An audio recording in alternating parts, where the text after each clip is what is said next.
I'm Aaron Sagers, and this is Talking Strange.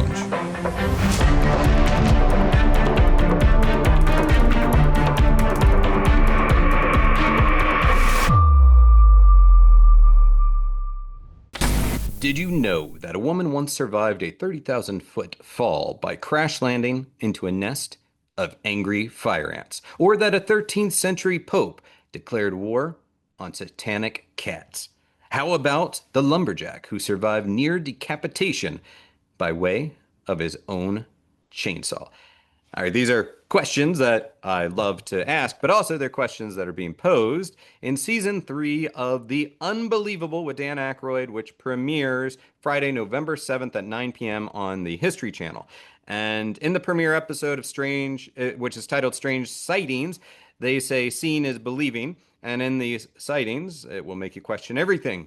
So we have stone-throwing jungle apes to swarms of sinister clowns stalking the suburbs to skies raining down murderous birds. These are the type of strange encounters that leave the experts scratching their heads in these hour-long episodes of The Unbelievable, where they open up a cabinet of curiosities to uncover the strangest but true stories in human history.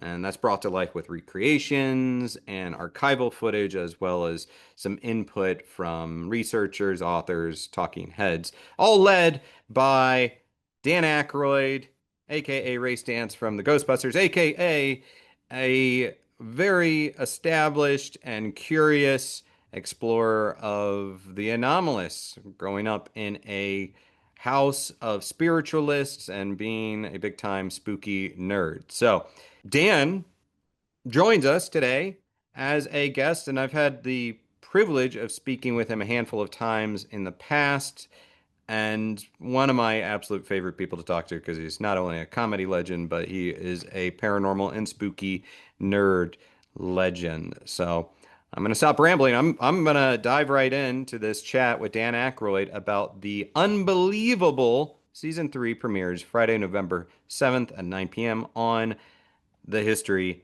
Channel. And look, I'm going to say right up top, I definitely was geeking out. Even though I've talked to him a handful of times, I was geeking out. You could tell with the opening question that is about to happen. And one final thought is I'm doing this. If you're noticing the background, it's a little bit different than what I'm normally speaking from in this high back chair. Appreciative for the Peppermill Resort and Casino and Spa in Reno, Nevada, for helping me make this interview happen while I'm on the road and traveling from one spooky locale to the next. So thank you, Peppermill. And let's hear from Dan Aykroyd. If you'll indulge me, I know we're short on time, but I just wanted to say, interestingly enough, I've spoken to you a handful of times throughout the years, including going back to 2009 when your father put out History of Ghosts and you guys came to the New York Y. Right. So I just want to say, man, I was raised Catholic, kind of more culturally Catholic, not really practicing, but I grew up a spooky nerd, grew up reading time life mysteries of the unknown and in search of, and then Ghostbusters came along in the 80s. And I was also like this socially anxious kid, nerdy kid reading Hans Holzer. And then I learned about your family history. And now, in addition to living in New York and seeing the Hook and Ladder 8 about once a week, I'm a journalist, an author, and a paranormal researcher who travels the world talking about anomalous phenomena. And I also do stuff on the Travel Channel. So basically, I'm not a scientist, but I guess I've become a professional spooky nerd and historian and student of folklore. And I would say thank you to you. I guess I would kind of be more of a Ray than anything. So thank you for that. Well, you're distinguishing yourself by handling it beautifully, intellectually, and emotionally, and with the proper view of what's real and what isn't. I have heard from other researchers and ghost hunting societies. Every county in the U.S. now has a ghost hunting society, and many of them, of course, credit the first Ghostbusters movie with, bringing up an interest and having them really look into whether it's real or not. And we were dealing with the real science there. With Harold knew all about the work of the Maimonides Dream Lab and Duke University, and William Roll, and the cards that Billy has in the first movie. Of course, that's a famous deck of cards, and you're well aware of that. So you're an eternal researcher in this stuff, and it is just fascinating. Do you know Chris Chacon by any chance? Not personally, but yes. Yes. Well, he's the real thing.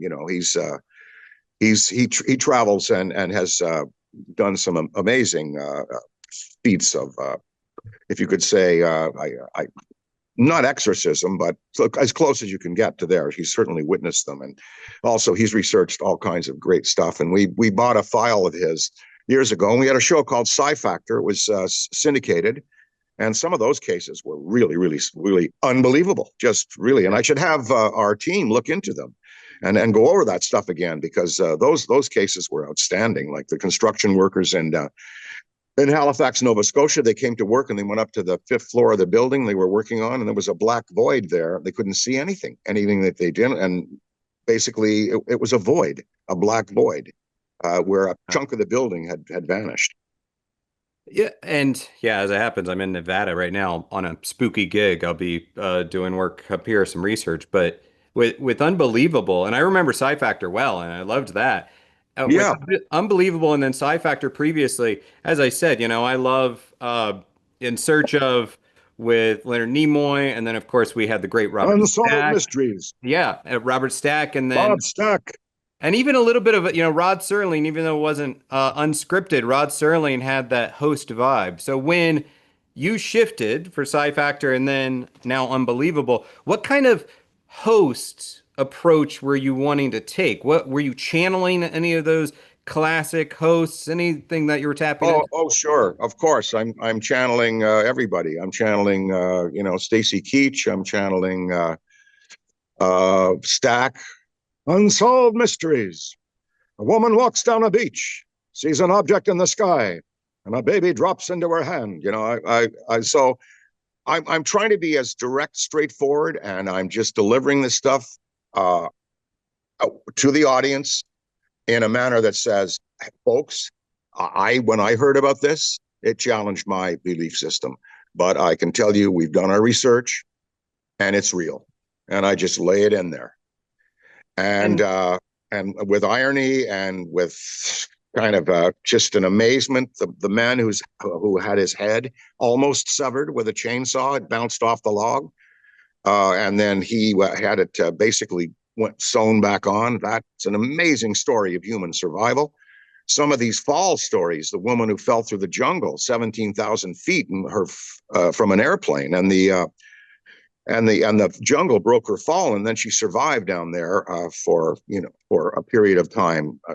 Two stories of survival in one, and to me, it's entertaining, first of all, but because of the research and because of the vetting of History Channel, we have a show that holds up with great experts. I love Mitch, and I love everybody on our show who weighs in with their views of it, and with informative, all those informative clips. So it's put together beautifully. I'm so happy to be a part of it and having really a lot of fun presenting these things. And again, as I say, just blowing some minds.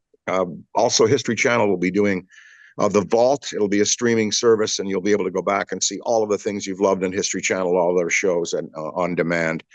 And that's exciting. You'll be able to go back to to Oak Island and see when they first never found the gold.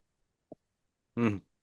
and and yeah, there's a couple of colleagues of mine that I know on Unbelievable, so it's always good to see them, including Mitch, who's basically a neighbor in Brooklyn for me. But for you, you know, we have this era of, and I'm kind of tapping into the Aykroyd spiritualism backgrounds and taking it into the now. Post, spiritualism was really thriving post Civil War and then World War One, and in moments of great tragedy, it seems like there's this renewed interest in this material, and then from my perspective, it seems like it's expanding. And I was curious what your thought was post COVID, and in an era where we have a constant stream of content, such as Unbelievable, and we have social media feeds where people posting videos of potential ghosts and UAP. Do you think we are in sort of a new postmodern era of spiritualism now? Oh, absolutely, and driven by technology, driven by the width, and the breadth, and the range of technology that now. Although, back in the 1800s, newspapers all over America were reporting these airships that were appearing with. They looked like dirigibles, and they had these little propellers, and then people peering down. And I think in one case, one of them was like preaching down to people in Texas. So that was the media then, as wide as it could be, was covering these events. Now it's just so much more. It's a dodecahedronal expansion of the whole media world. So you're going to get increased exposure and also educate people and get them interested in this stuff. As I say, from the first Ghostbusters movie, we saw all these ghost hunting societies grow up in the 10 years afterwards. And now you go to every county and you've got them doing the temperature control, the temperature readings. You've got them, with the EVP recordings. You've got them doing infragreen and infrared camera stuff. It's very exciting. And as an entertainer, I'm fully behind it just on that basis alone. Is there any cases that are, it seems like culturally people are a little bit more open to the notion of ghosts and then UAP. I think that's getting a lot of play. But what's your take on things such as elementals or fairies, such as Arthur Conan Doyle was a proponent of, or even moving into the territory of Loch Ness, sort of these things that are sometimes considered a little bit more fantastical within the paranormal and anomalous phenomena realms. What's your take on things like that? Well, I saw something on the I think it was in YouTube or one of the feeds, and it was footage the guy took in his garden of what he purported to be a fairy, like in and among the flowers. And by God, you could, you look at it, you could go, you could see, like I said, there's kind of a head and a face there, and you think, is it a dragonfly?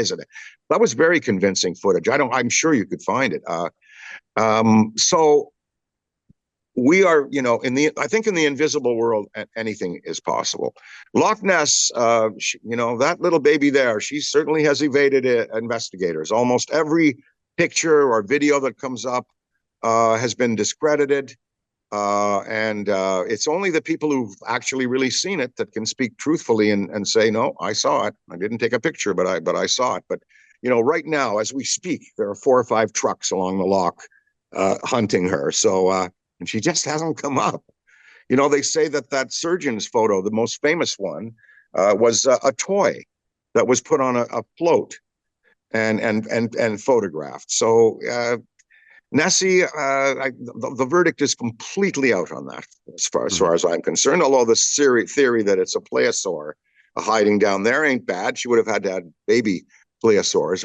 It's very cold at the bottom of those lakes, so I don't know. Plesiosaur would prefer Florida.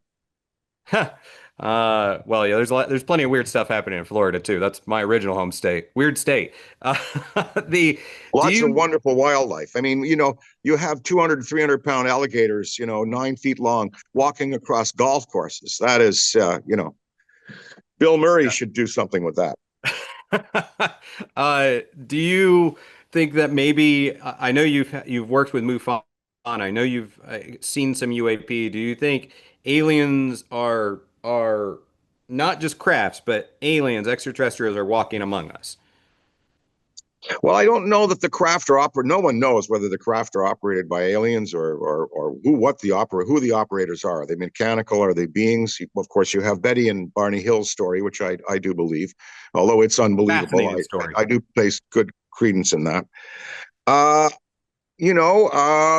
X-Files got into the fact the story anyway that there are hybrids. There's a hybrid program, and it's not beyond the realm of conception, considering that if these operators have the technology to fly these ships at will and let and have them do things that would defy any kind of human manufacture.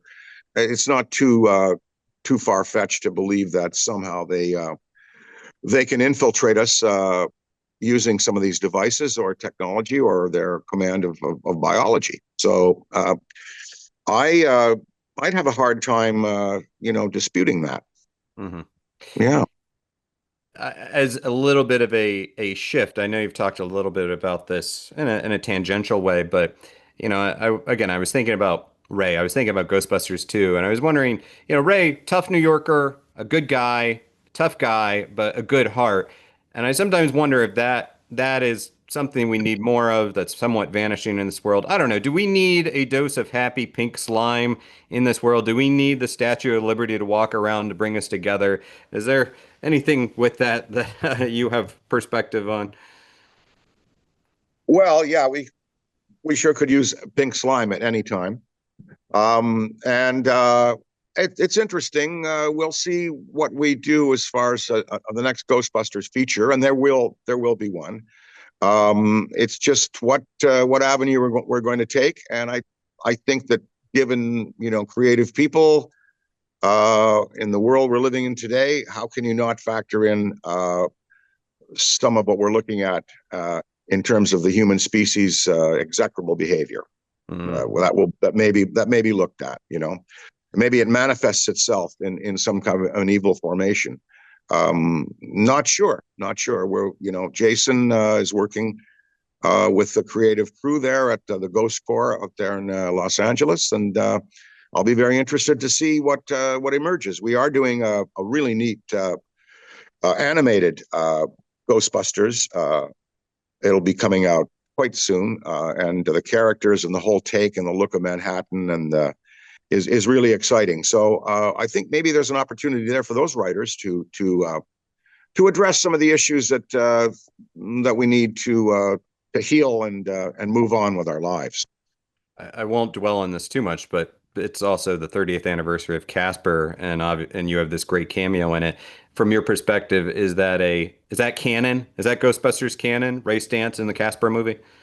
I think so, given the fact that Spielberg asked for me and said, come and do this, and that they built me in there. Of course, it's a beautiful nod to what we were doing with Ivan and everybody. I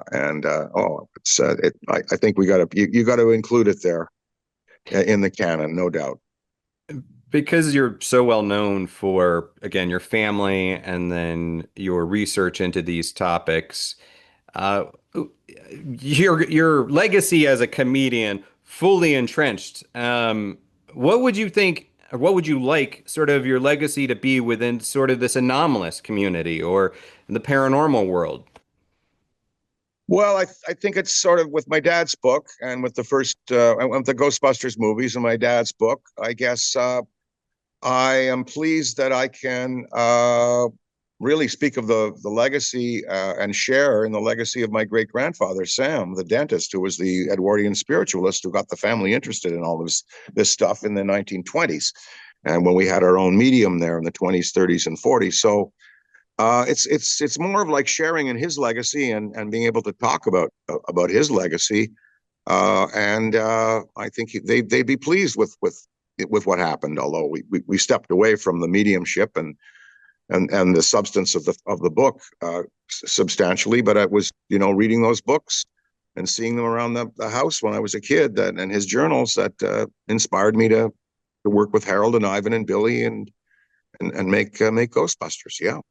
Do you think they would see the direct connection between what was happening in the 1860s when it was very much it was reality TV of the day, filling these auditoriums, the seances, and everything? Do you think they would see the connection between that and then what you're doing on Unbelievable? Well, sure, because it's entertaining people as you defy their sense of perception and defy their rational thinking. The Bang sisters and the Campbell brothers were precipitated painters. You've heard of them. They're referenced in the book. And they would fill a hall, and they would sit across from a canvas, not too much further from where I am with you here on the screen, and they would wiggle their fingers, and an image would appear. There's some plates in my dad's book of them. And a chemical analysis was done, and the closest thing they could attest it resembling was the dust of a butterfly's wings. So they were entertaining people. Of course, there were all kinds of acts that went through my great grandfather's hometown, and he was the vetter in town. He wrote them up and researched them, and because he was a spiritualist, he wanted to see what was real and what wasn't. And he went to Lilydale many times, which is the spiritualist community where you can get a seance read. So um, again, it's great that the legacy links up. Yeah.